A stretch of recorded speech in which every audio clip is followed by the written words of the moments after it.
कभी आपने सोचा है कि अगर कोई किताब आपको आपकी ही ज़िंदगी के अगले पन्ने दिखाने लगे तो क्या होगा? आज की कहानी एक ऐसी रहस्यमयी किताब की है जो जिसे भी मिली उसे कभी चैन से जीने नहीं दिया। ये कहानी है अमन की, जो एक पुरानी लाइब्रेरी में काम करता था। लाइब्रेरी शहर के एक कोने में एक पुरानी हवेली जैसी जगह पर थी। कहा जाता है कि ये लाइब्रेरी 100 साल से भी ज़्यादा पुरानी थी और इसमें कुछ ऐसी किताबें थीं जो अब तक किसी ने ना पढ़ी थी। लेकिन अमन को इन सब बातों पर विश्वास नहीं था जब तक उसके हाथ एक अजीब किताब नहीं लगी। एक दिन लाइब्रेरी की सफाई करते वक्त अमन को एक पुरानी काली किताब दिखी। उस किताब पर लिखा था अनजान लेखक की रहस्यमयी किताब।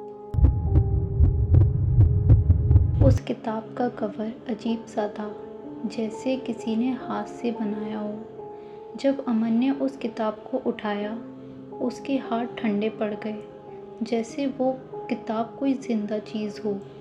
लेकिन उत्सुकता में उसने उस किताब को पढ़ना शुरू किया। पहले पेज पर लिखा था, आज एक लड़का एक पुरानी लाइब्रेरी में बैठे हुए इस किताब को पढ़ रहा है और उसका नाम अमन है।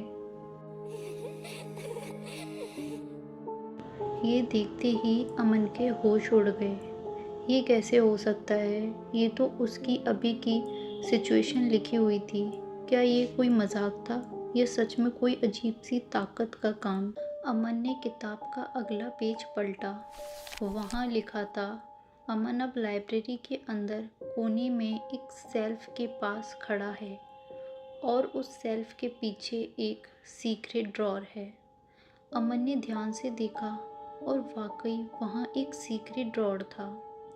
उसने ड्रॉर खोला तो उसमें एक पुरानी डायरी मिली। उस डायरी में लिखा था कि इस किताब के जो भी शब्द लिखे होते हैं, जो सच होते जाते हैं और अब तक जिसने इस किताब को पढ़ा वो गायब हो चुका है। अमन की सांसें तेज हो गईं। उसने घबरा के किताब का अगला पेज देखा। वहाँ लिखा था, आज रात 12 बजे अमन हमेशा के लिए इस लाइब्रेरी से गायब हो जाएगा। ये पढ़ के अमन के हाथ से किताब गिर गई। क्या सच में ऐसा होगा? क्या वो इस किताब की शक्ति से बच सकता है? उसने सोचा कि अगर वो इस किताब को लाइब्रेरी में ही छोड़ दे तो शायद ठीक हो जाए। लेकिन जैसे ही उसने किताब वहाँ रखी, किताब हवा में उड़ने लगी। तभी उससे एक आवाज़ सुनाई दी, अब तुम इस कहानी का हिस्सा बन चुके हो अमन। अमन ने लाइब्रेरी से भागने की कोशिश की, लेकिन दरवाज़ा खुल ही नहीं रहा था। उसने शोर मचाया, लेकिन लाइब्रेरी एक सुनसान जगह थी। कोई सुनने वाला नहीं था। रात के 12 बजे एक तेज़ आवाज़ लाइब्रेरी के अंदर से आई। लाइब्रेरी की लाइट्स एकदम ब्लिंक करने लगी और फिर एकदम शांति। अगले दिन जब लोग लाइब्रेरी आए तो अमन वहाँ नहीं था।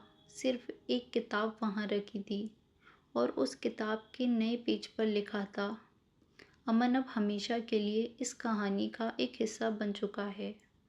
अभी भी अगर कोई लाइब्रेरी में जाए और उस किताब को पढ़े तो उसका भी नाम उसी कहानी में लिखा मिलता है और वो भी हमेशा के लिए गायब हो जाता है। दोस्त